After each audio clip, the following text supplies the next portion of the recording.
and welcome to this new episode of Women Atheists Unload, part of the PSF network, Promethean Secular Frontier Network. We are live today to talk about LGBTQIA issues, especially healthcare. With me, I have the amazing co-host, Laura McGee. Hi, Laura. Hello. Yes, I am super excited to be working with you today, and I'm really excited about this topic too.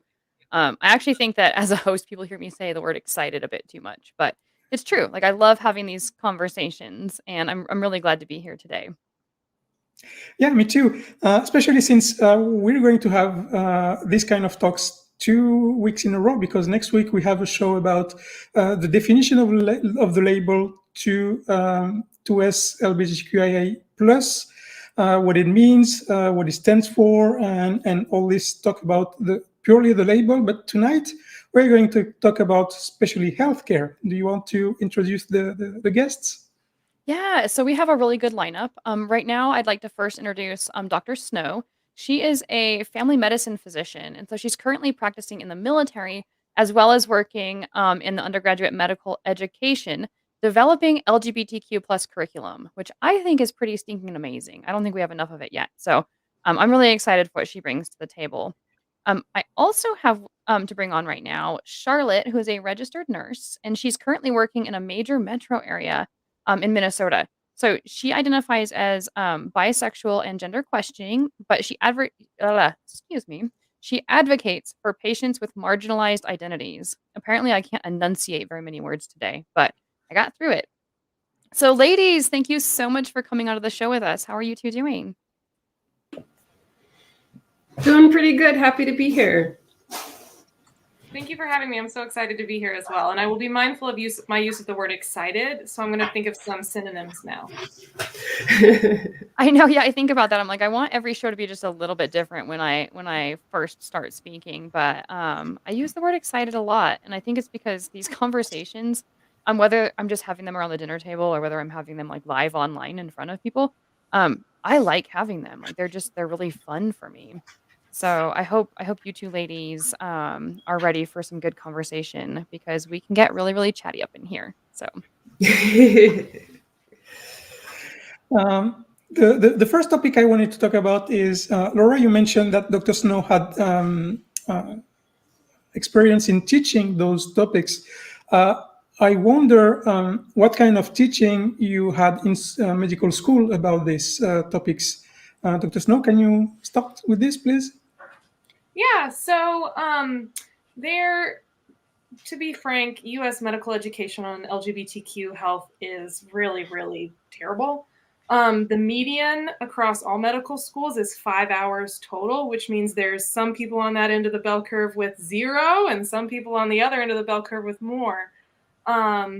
So when my medical school actually, I went to the University of Louisville in Kentucky, and my medical school piloted a LGBTQ curriculum called the Equality Toolkit, which is really, really cool. So I had a fair amount of exposure to LGBTQ health in my medical training. And then when I came to my current duty station, I was connected with a medical school here.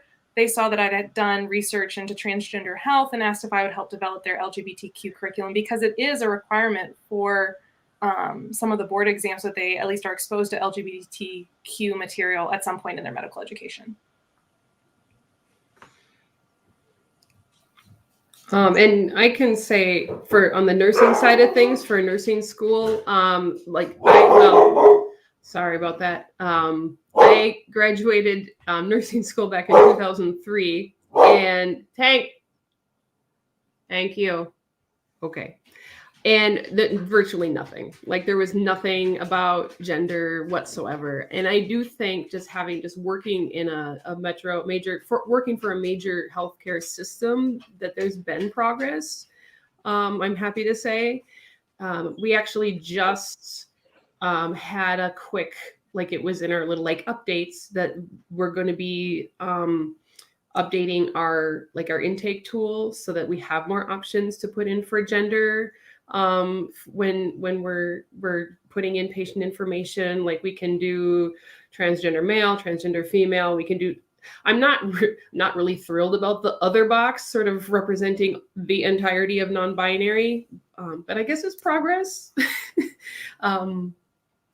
So yeah, and on people's medical records too, like there's a lot of like older terminology that we hear, but I do see like gender affirmation surgeries and whatever, as opposed to like reassignment or some of the older terms that are outdated and not so okay, have other implications. So there is progress. Yeah, you make a good point that sometimes it can really be baby steps. Like, Mhm. once something kind of hits mainstream, we want it to just like take off like wildfire and just be normalized right off the bat. But we do kind of forget that sometimes it needs to trickle a little bit before the bucket is full. And so Mhm. I really like what I'm seeing as well in terms of people embracing different pronouns. Like that used to be like it used to be almost taboo. Like, no, it's your problem that you don't identify as a female or whatever, so it's not my don't make it my problem, right? And now I'm seeing a lot more people who are like, "No, what are your pronouns? I wanna know." And not being so presumptuous or judgmental about it. So, I think that's really, really great, and, it's no surprise to me that the medical community sort of reflects, the rest of society in the sense of sometimes change is slow. But what are your ladies' overall impression on, just the general feeling of that change? Like, do you think it's kinda rolling a little quicker in the medical communities, and are doctors and nurses catching on pretty quickly? Or is it pretty slow like it is in the rest of society? Honestly, so there's so many factors going on right now because it's the middle of a pandemic, and so we're having a lot of really, really rapid staff turnover in hospitals as well, because people are just getting tired of nursing. Not right now, hon. Okay. People are getting tired of yeah. Sorry about that. Anyway, let me backtrack to where I was. Okay. So my experience has been a lot of these newer nurses that are just coming out of nursing school now, that are younger and probably been raised. I mean, it's a metro area, so tendency is to be a little more progressive anyway. But I think I've been seeing a lot more sort of understanding, and I don't like the word tolerance, but just like understanding of LGBT issues, and willingness to address those and to meet people where they're at. And as opposed to, some of the older providers and older nurses were a little less inclined to be as accepting. But because with the pandemic, we're having such rapid turnover, I feel like at least among nursing staff, the demographic is getting younger and also often more progressive. And with that, I think comes better understanding and better, more sensitivity towards those sorts of issues. I agree 100%. I also feel like a lot of it, Charlotte, I don't know if this has been your experience too, but it's very region dependent. So depending on where you might be, so you're in Tennessee, I'm in the Midwest. It can definitely be very region dependent. I think the military has a little bit of a benefit, kind of like you had mentioned with that staff turnover, because people are always constantly coming and going. So it does kind of keep things a little bit fresh, but yeah, no, definitely. I might say the military might even be slower than the outside world. What do you think, Charlotte? I mean, I think healthcare, not the military. Sorry. Right. The structure of the military is sort of that. It's very like paternal, top down. Like, we will break down who you are as a person and build you up into our mold of what you need to be. So, with that mentality, I think comes people often are maybe less inclined to be more progressive or accepting of things that are in that gray area outside of that like binary that we were all raised in. Because I think military tends to be very like black and white on a lot of things. I don't have a lot of experience with military personally. It's just kind of like my general civilian impression. But I think that mentality would probably lend more to, not being as, although I did read that I know I've been reading some articles that surprised me that they're maybe not as backwards as I had originally thought about a lot of things. So I'm sorry, I misspoke. I meant healthcare in general is a little bit behind sort of the outside world. Yeah, I don't know if that has roots in the fact that most of that's with, the Veterans Administration runs most of it with the healthcare side and all that. So I know that they are more reluctant to sort of approve newer medications that they might see as more experimental. So they're, maybe they want the proven stuff. So little lag behind there in that area, possibly. So you bring up a good point that it may seem really painful in the moment for the people who are marginalized or aren't getting the help or healthcare that they need.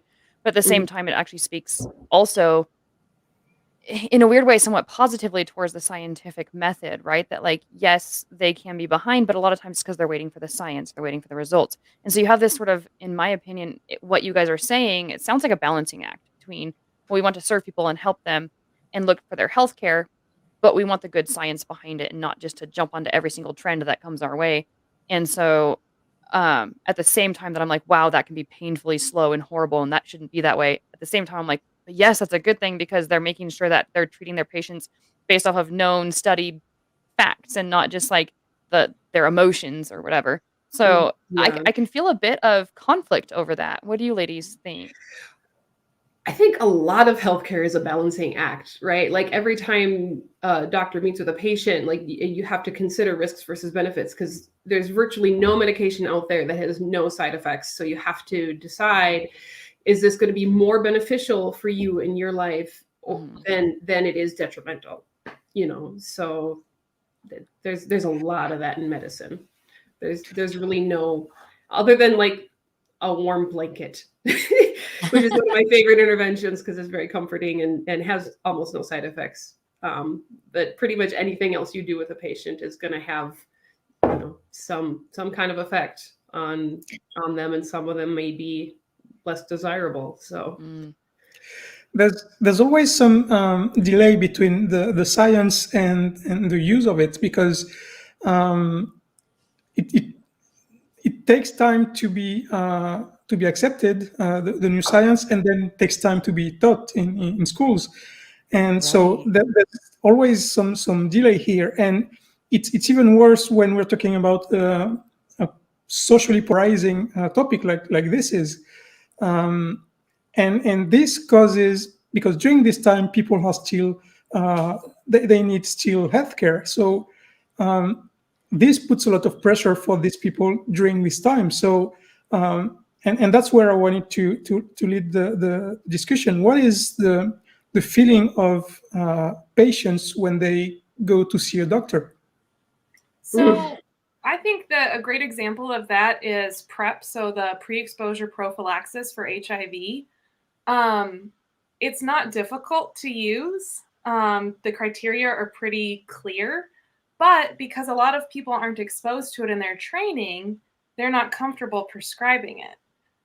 But it's been around for a long time. We know it's insanely successful, and it's not just for people within the LGBTQ plus community, right? Like there are heterosexual people who meet the criteria. So that's a perfect example of, we have the science, now we just need the medical community and education to catch up.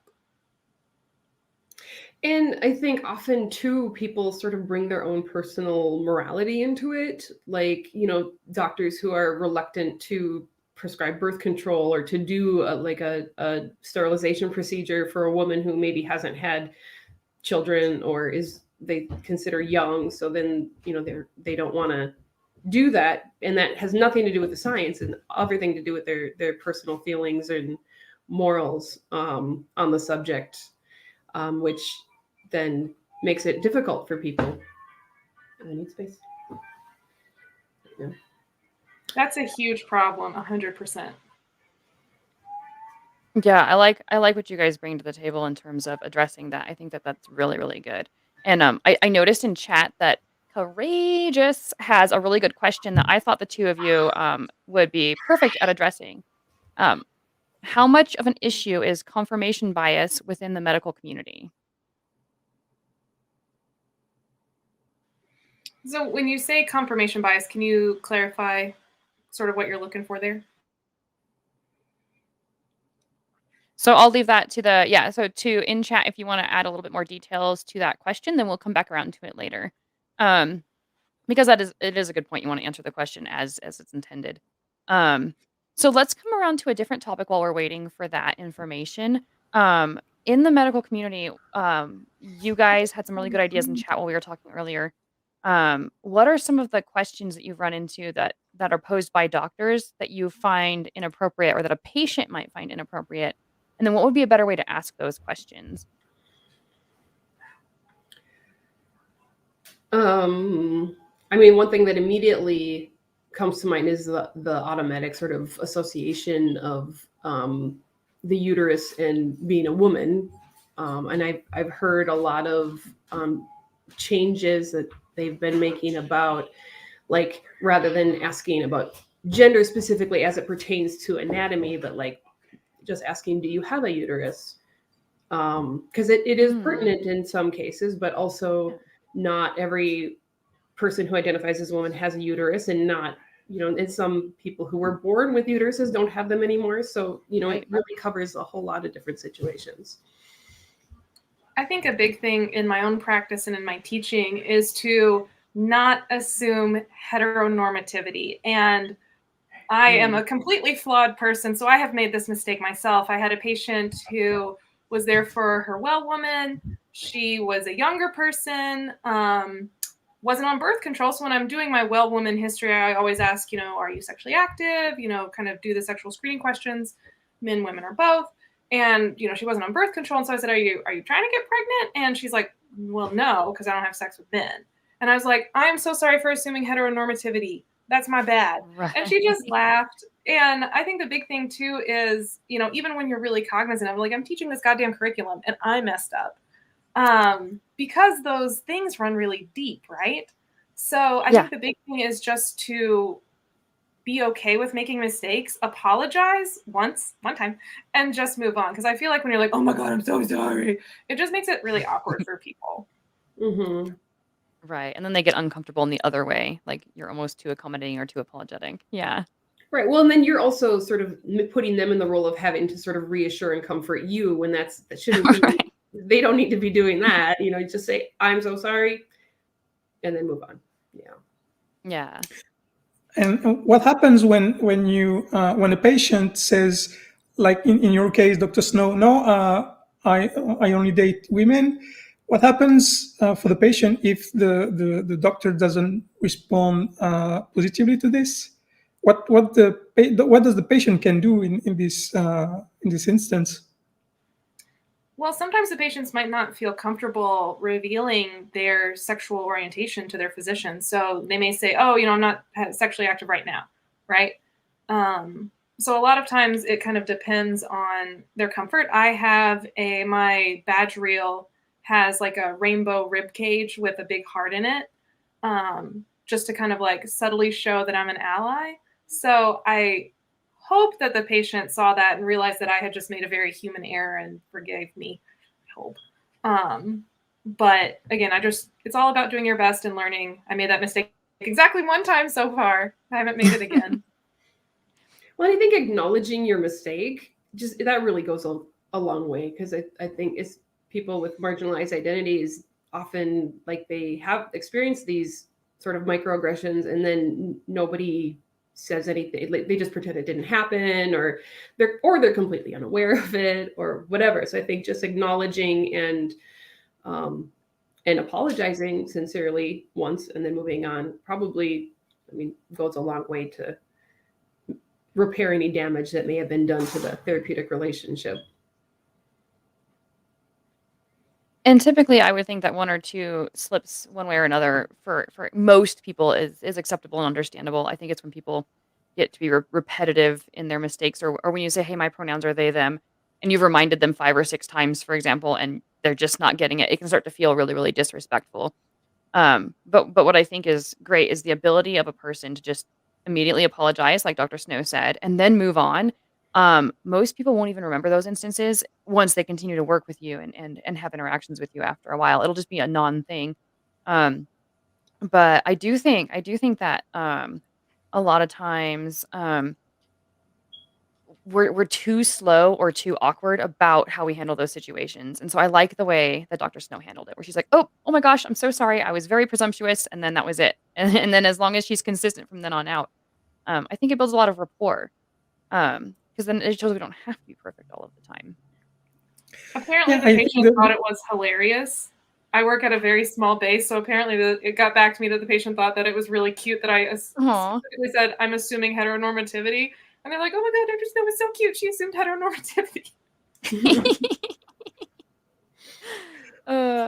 So what are some things that you guys have either heard or heard about that would just be questions that are no matter what, just plain inappropriate to ask, period? I know Charlotte brought up the one about like assuming that you have a uterus, which might not be a question. It might be more of an attitude or a stance. But what are some things that you guys would say just should be avoided altogether?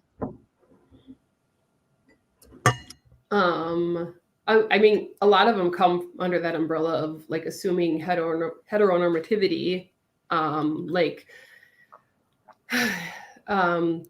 assuming the relationship of if there's a person accompanying them, assuming what that relationship is, whether that's a partner or a friend or a parent or whatever. I've definitely made that mistake before. I think what else?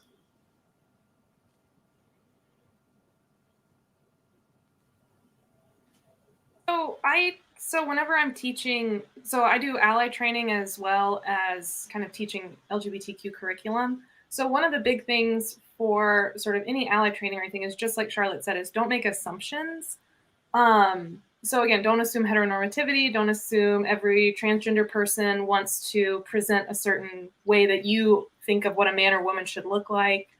A lot of it is don't ask nosy or irrelevant questions. Sometimes a question is relevant. And, we had brought this up in a chat previously. If someone comes in with a sore throat and you do an exam, there is a chance that sore throats could be caused by herpes or chlamydia. So knowing that person's sexual history and practices, are they at risk for this sort of infection, would be relevant.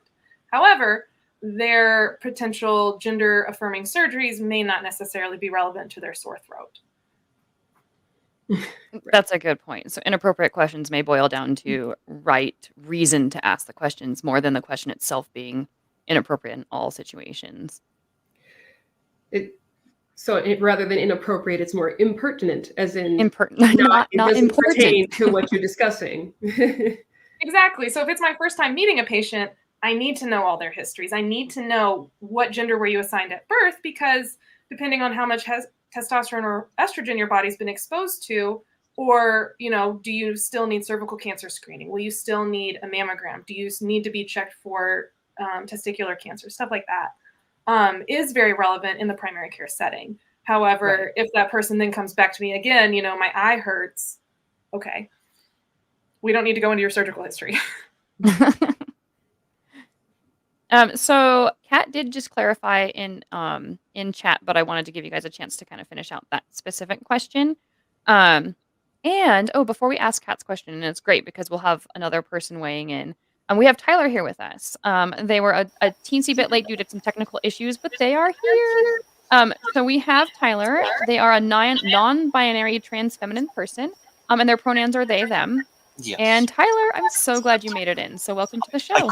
I caught a little bit of what you were just talking about in various regards. Although you had a new question coming in, yes? A new one, but yeah, if you want to weigh in on the old one before we move on, by all means, go ahead. Yeah, I just wanted to say making the apologies excessively long and heartfelt and interrupting the scene is also kind of about centering your own feelings. The fastest, most accurate correction you can do is best. I have a lot of trans friends of varying varieties, and I still make mistakes. Even though I've been out for 5 years, I've been immersed in this space, and usually, thankfully, at this point, I correct myself before I get to the next word, and maybe sorry about that, and I moved on. because ultimately we want to know that you are not thinking of us as a type of person that we aren't, and that you're working on that understanding. The perfect technical correctness is we understand that it's not going to be 100% of the time. It's the combination of linguistic habits that you have to break, and there's certainly also a lot about like the deeply heteronormative bits of our culture that just cause us to consistently associate, for example, she, her with high-pitched voices and he, him with low-pitched voices. And that's really frustrating for trans people who can't change that. For example, a lot of transmasculine people get deeper voices when they take testosterone, but not all of them. It's biology. It's all random. Plenty of them can have been on testosterone for 10 years and look like a man to the world and themselves, and they open their mouth on the phone and get missed and just cringe so hard. The farther you get into your transition, the more jarring it is to be misgendered, because you've moved on from that understanding of yourself, and often you have to like take a moment to be like, oh wait, they're talking about me. You know. Probably a good time for the next question, though. Awesome. Well, thank you for weighing in on that. That was good to hear. So we were talking about cognitive bias within the medical community, and Kat was asking how much of an issue is confirmation bias within the medical community. What she clarified was the tendency to interpret new evidence as confirmation of one's existing beliefs or theories. So what it really is, from my understanding of the overall concept of confirmation bias, is like counting the hits and not the misses, or only looking at the evidence that supports your particular point of view and not looking at evidence that doesn't. So having asked that question, what do you all think? This Yes. can play a number of different roles. I mean, they're using confirmation bias type sets of data over in the UK to justify their policies, where they're looking at key numbers and ignoring other numbers like the rates at which trans women are assaulted, in order to paint their pictures of. We're using an image from World War II very often now to discuss this theory, where it shows an airplane that returned successfully from patrol. They marked all the locations on the plane where bullets had hit it. And they started thinking about armoring up those parts of the plane, and then they realized, oh, the planes that have bullets through the key components where either the pilot or the engine is going to be destroyed, those planes don't come back. So we don't know where those bullet holes are. So they armored the places that were unharmed on every plane that safely returned. It's a good metaphor for confirmation bias to help understand how, if you look at statistics from a certain perspective, for example, one that gets abused a lot is detransition statistics. And if you look into accurate accounting of those, it's like 1% of detransitioners are like, yeah, no, I realized I actually just wasn't trans. And that's fine. We're okay with that. Most of the time, something like 35% say it's because of the horrible pushback I got from family and friends and associates. Mm-hmm. So it's like, if you're going to bring up the percentage of people who back out of transition as evidence that this is a bad idea and we shouldn't be allowing children anywhere near these dangerous hormonal drugs, pay attention to the bigger picture being told by the data and not just what certain groups would like you to read.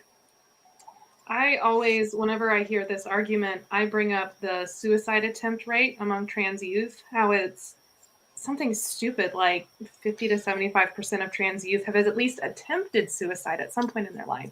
The number is 41%. It's insane.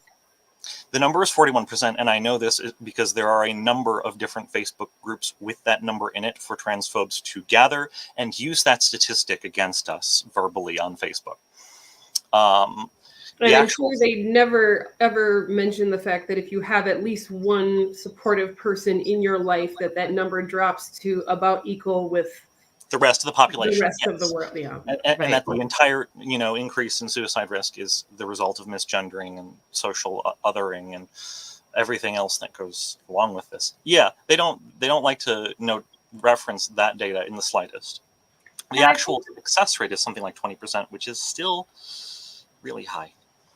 And I think that it's really important for healthcare facilities to not be part of that othering, because that, based on research I've read, has led to a lot of transgender and other folks in the community to not seek going on preventative care, which leads to really terrible health disparities. I mean, I've been avoiding a lot of medical care for a while since I came out personally, and there are a variety. One of the things that would be really nice. I'm a non-binary trans person. It'd be really nice if they'd start updating forms in any way to acknowledge a difference between sex and gender, because I'll give you my phenotypical assigned sex because it is important for medical purposes. But it would be nice if I didn't have to misgender myself every time on all of your forms. Or if there was even an option in the chart, because I know in our chart, I don't know about y'all's, Charlotte, there's only male and female. Of course. We have like I mentioned sort of in the start, we're actually, it's going to be going a couple steps further where you can get more specific. But right now you can be like male, female, or other, which I'm not thrilled with. Other is okay. But yeah, and we do have patients who are categorized. And I actually feel like it happens most often in like the adolescent patients. I think are maybe more open about, being something other than in the binary. There are a few of us very angry elder millennial non-binary people, and I have located several of the others, and will continue upsetting the system as necessary. Please do. As well, you should. That's how change happens. Is when people are presented the problem enough times that they have to acknowledge it. Yeah. So I mean, and I think there is always in healthcare, like it's not necessarily an LGBTQ thing, but like the thing that pops into my head as far as confirmation bias. Anytime you go to a doctor, they're going to be looking at the clues you give them and then try to get more information about those clues.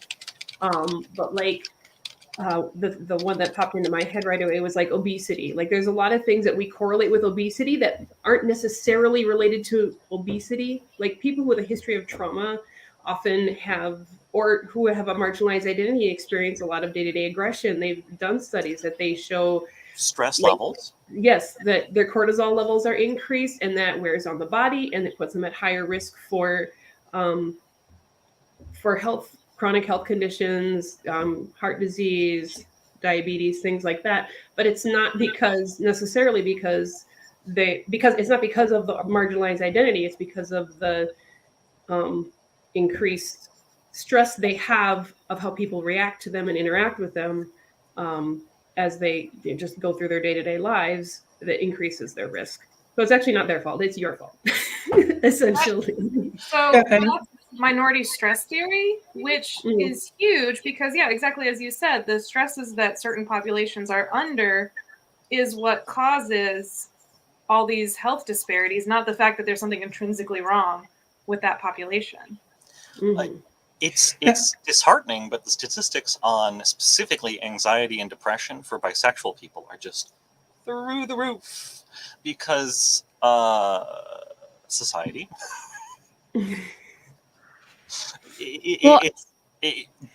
Being not on anyone's team, so to speak, is socially rough, and specifically that's got to have something to do with those anxiety and depression statistics. Yeah, there's a lot of anxiety from the side of the patients, and how can you help with that? What practical thing do you do in your daily job to help with that?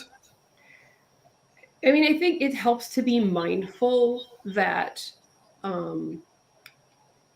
especially anybody who has more than one marginalized identity has likely had negative interactions within the healthcare system before, and that however they respond to you, it might not I try to be extra mindful, because it's not just myself that I'm like that's interacting with them. It's they're interacting with like every healthcare provider they've ever interacted with. So they've had most likely some negative experiences there. So any extra support or reassurance or affirmation that I can provide, I think, to help improve their experience, I try to do. My background's so lovely. What about you, Dr. Snow? Do you have any plan to put some information in the hall, in hallways, or in the waiting rooms, or anything like that? So functioning in the military, I'm unfortunately extremely limited by what we can have. I think a lot of it is, I mean, you know, in a perfect world, I would have non-heteronormative, not all just white people in the pictures in our brochures. You know, there would be a rainbow flag somewhere. We would have gender neutral bathrooms. Unfortunately, I am completely unable to change any of those factors despite my best efforts. So for me personally, a lot of it is, you know, again, just like the little rainbow thing on my badge reel, trying to make sure I use, you know, instead of saying, you know, so we talked about this in the chat, the CDC's 5 Ps of taking a sexual history. So partners, practices, past history of STIs, prevention of STIs, pregnancy plans. So asking, you know, so are you sexually active? Are you sexually active with men, women, or both? In just a really chill, casual way is as much as I can do to help those patients know, like, you're safe telling me this. I'm going to treat it as completely routine, not exciting. You know, I don't care what you put where. I just want you to be safe. Yeah, so somebody had put when we were discussing this before the show, just so that the audience knows, like we kind of get ready for the shows beforehand, as you can imagine. But somebody had talked about you were talking about how you ask the questions when a doctor comes to the patient and they're not comfortable bringing up any sort of like terminology around sex or around gender or around sexual practices. And I think the example given was like, oh, have you ever had sex with a man who and like just really uncomfortable in asking the question. What does that do to the patient when they go to answer that question? Your reaction could vary. I mean, I was not thrilled, but like I answered in a straightforward manner at the time, because hindsight 2020 helps you be more outraged and irritated about the insensitivity of some of these questions. I had to honestly decline giving blood based on the form and based on laws which were enacted during a period of time in which we were trying to genocide queer people via the AIDS epidemic. And I haven't gone back, strangely, to try again. I mean, it's entirely possible that not these awkwardly, worded questions about your sex life from straight people could be the first step towards making the patient uncomfortable with whatever they needed to discuss with their doctor, or it could be no big deal. But it's going to be individual responses.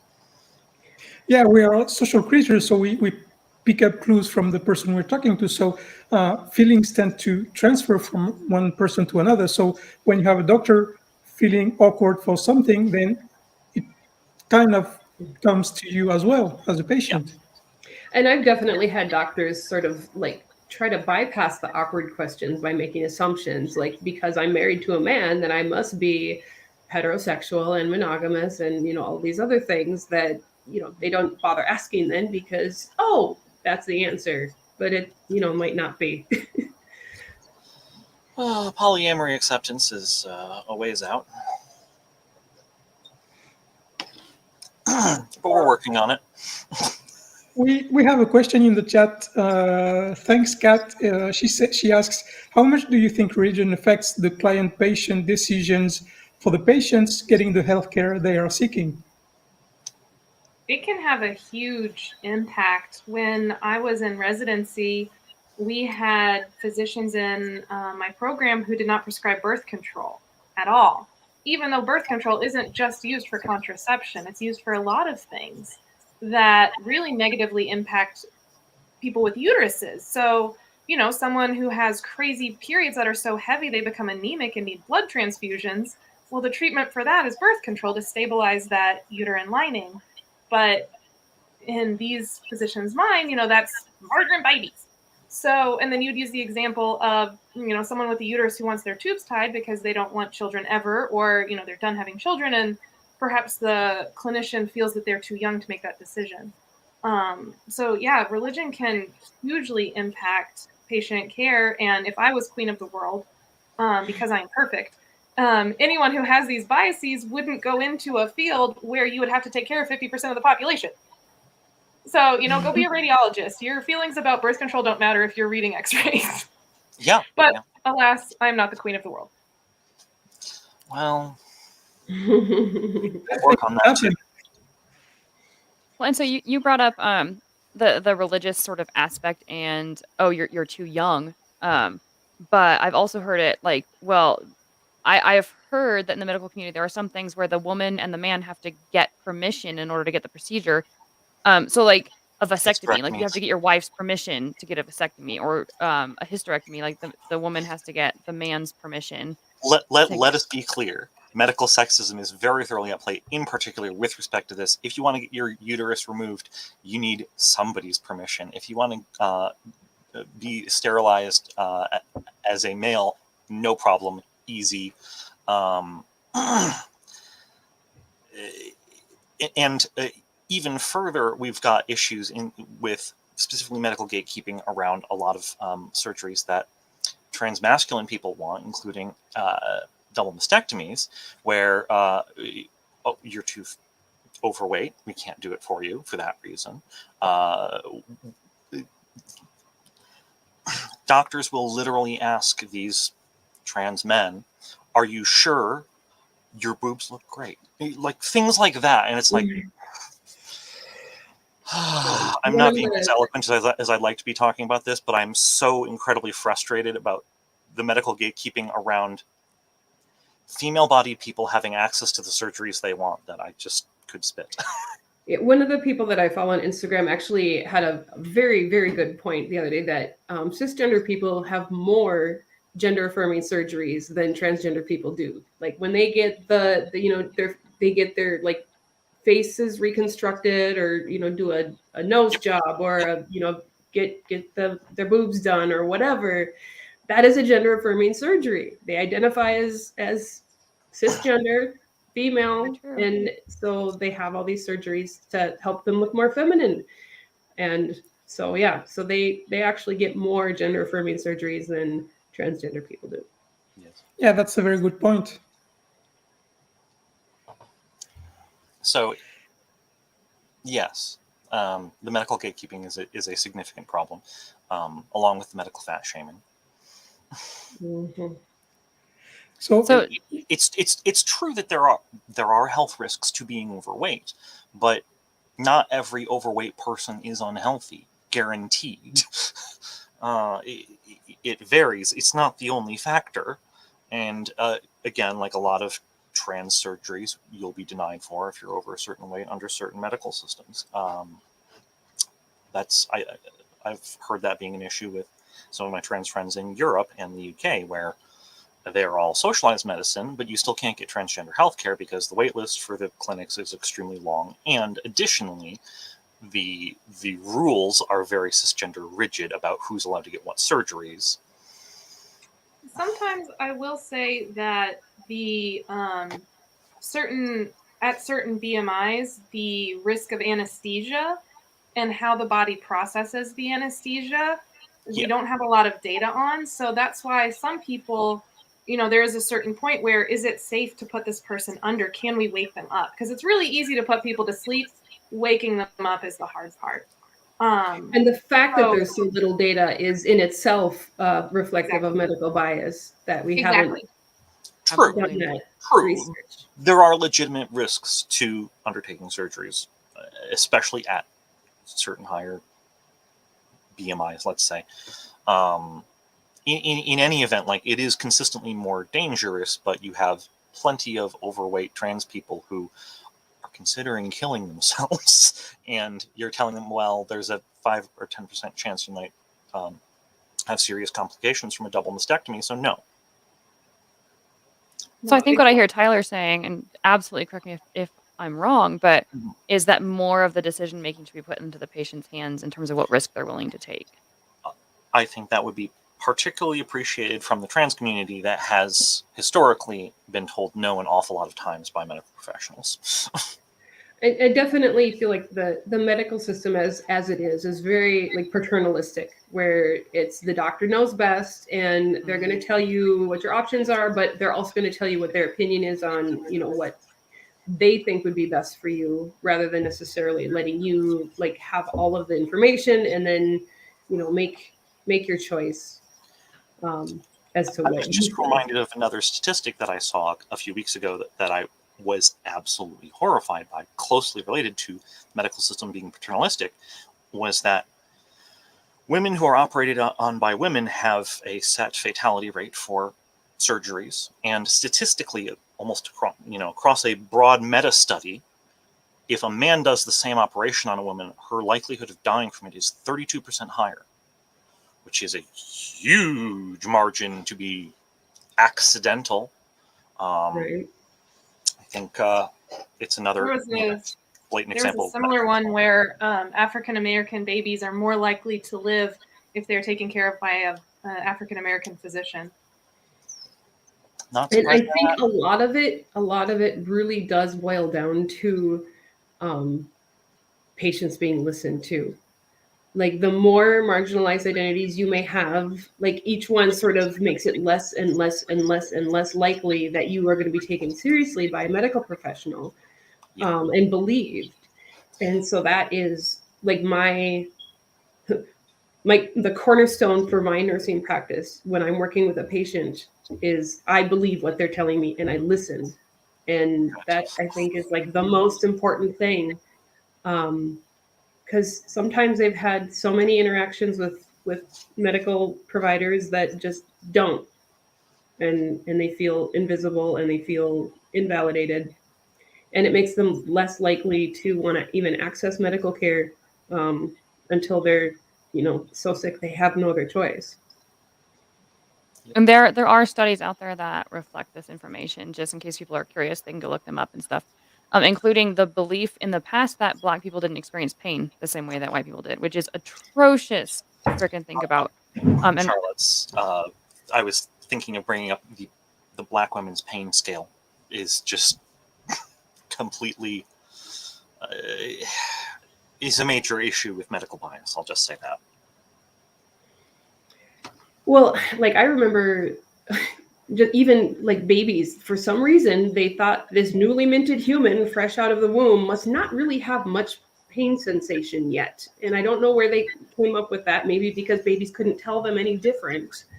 But, you know, they have since determined that, no, they actually can feel pain pretty well and know where it's coming from, you know, like what part of their body's being affected. Yeah, they used to do open heart surgeries on babies, and they would give them medicine to put them to sleep, but not pain, because they're two different medications.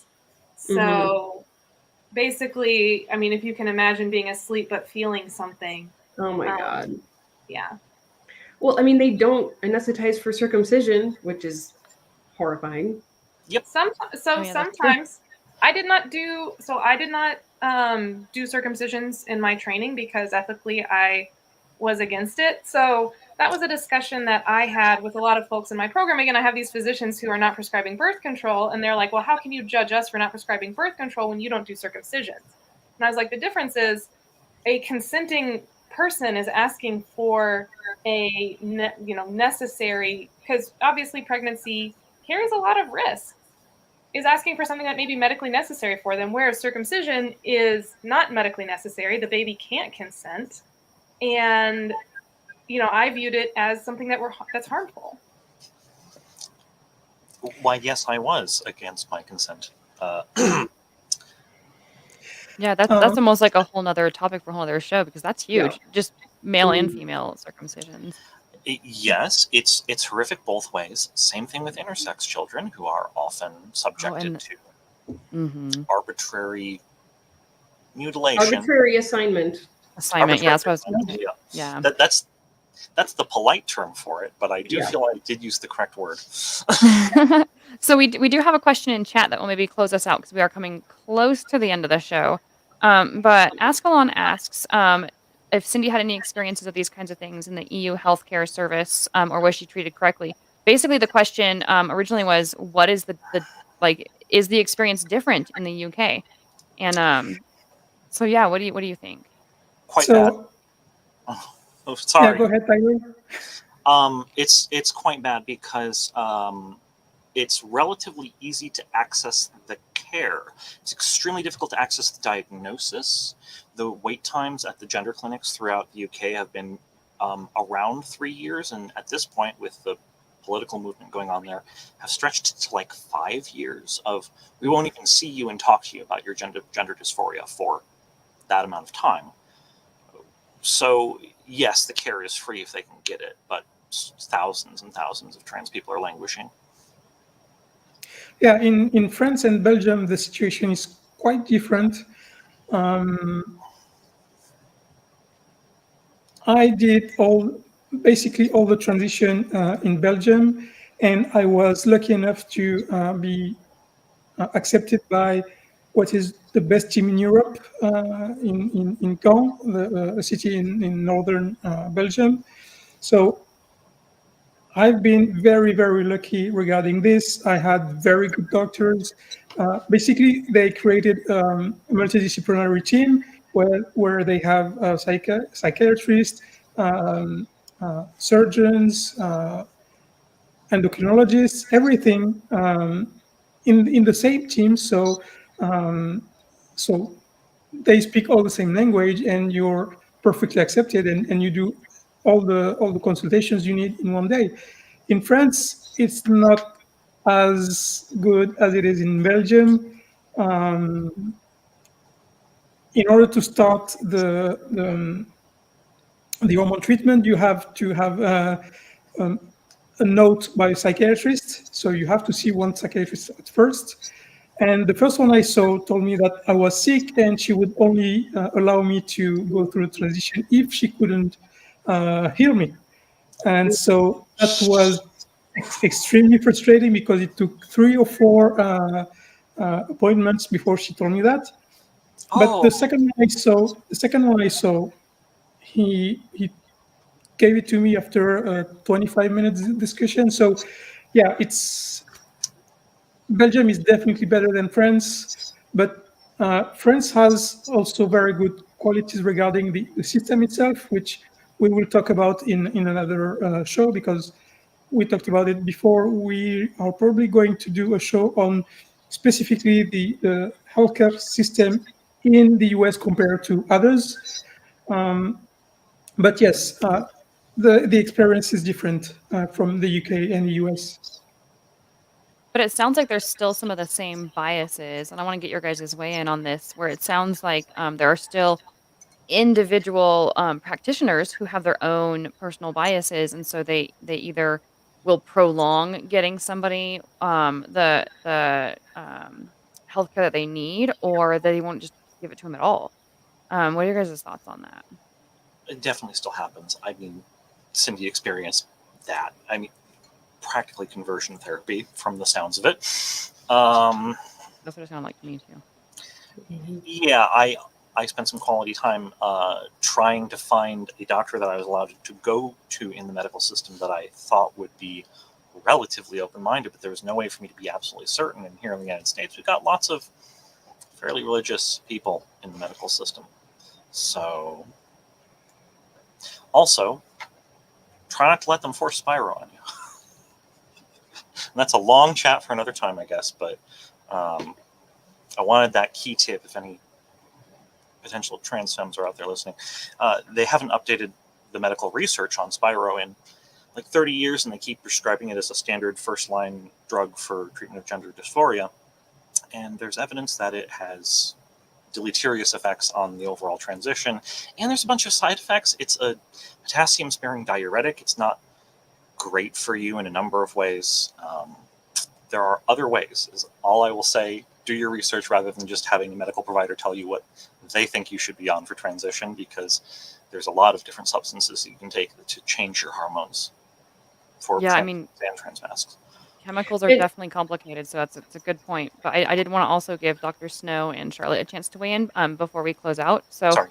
oh no, you're fine. I second that would be a really good conversation for a whole nother show because, like I said, chemicals are complicated. Right. But Dr. Snow, what were your thoughts? Charlotte had started saying something. I can wait.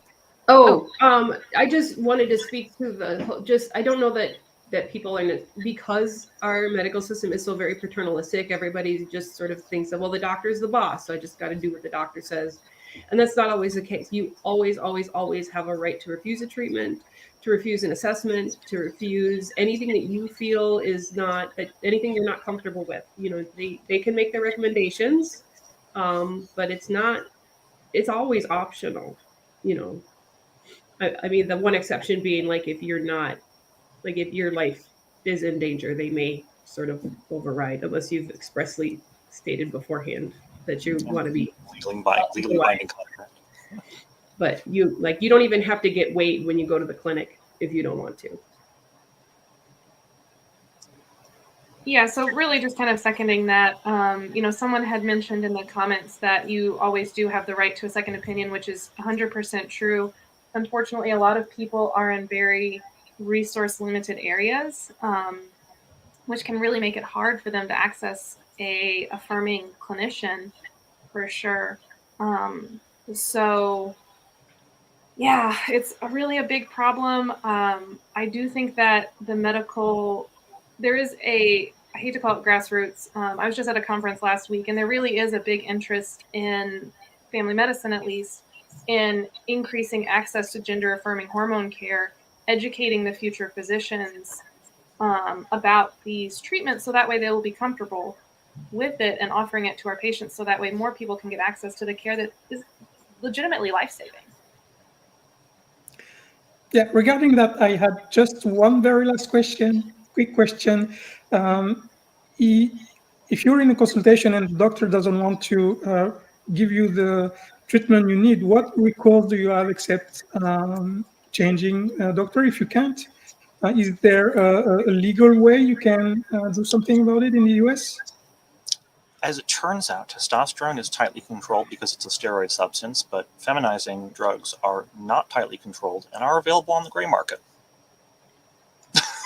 I've also read that it can be very effective to just request that they document that you requested testing or treatment and that they refused it. And that in itself is sometimes enough to get them to reconsider their position. I've definitely had this happen where someone comes in and requests testing or treatment that I don't think is medically warranted. And we usually do have a conversation. I'm like, I understand why you're asking for this test. At the same time, we want to be responsible with our resources. Here are the risks of that test. Here's why I would not recommend getting it and why I personally will not order it. You are welcome to ask one of my colleagues, however, and then I do document that conversation. But usually that's something like someone who, I don't know. Because again, medicine is an art. I'm not perfect, obviously. There are, I can't remember, I think it's the GMLA is a network of physicians who are trained in LGBTQ plus medicine who would be affirming to those patients. A lot of it is word of mouth, from what I gather.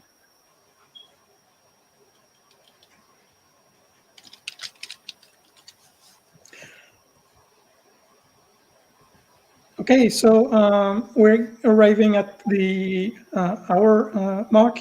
So I'm going to thank all our Patreons and supporters to this PSF channel because it's been growing pretty well lately, and this is because of everyone who supports us in any way, whether it's Patreon, whether it's liking the show or sharing it. And we would like to thank all these people very, very much. And please do it again on tonight's show. If you liked it, if you want us to talk about those questions more often or more deeply, also. And thanks for the guests for showing up today. I would like to give them the last word to tell us who they are and where we can find them eventually. Dr. Snow? I'm sorry, can you repeat that one more time? Yeah, just tell us who you are and where we can find you if you have any content on the internet. I do not. I am a really bad millennial in that I keep all my stuff private. But I am a family medicine physician who practices in the military and is working on LGBTQ plus undergraduate medical curriculum. Thank you so much for having me on. It was a real honor. Charolette? Yes. I'm sorry, can you repeat the question? Just say who you are and where we can find you if you have any content on internet. I mean, I just have my personal social media stuff. I don't really have a platform. I'm just a nurse.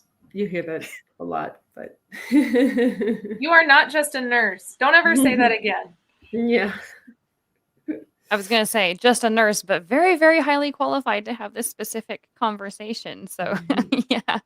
But it's good because it shows that, there are people outside of the content creation world that are still really interested in having these conversations. And that's really important because their voices are not just, oh, I'm a content creator, therefore I have clout. It's more like I am a doctor and I am a nurse and I know these things. And so that it's important to have those voices represented. So thank you, ladies.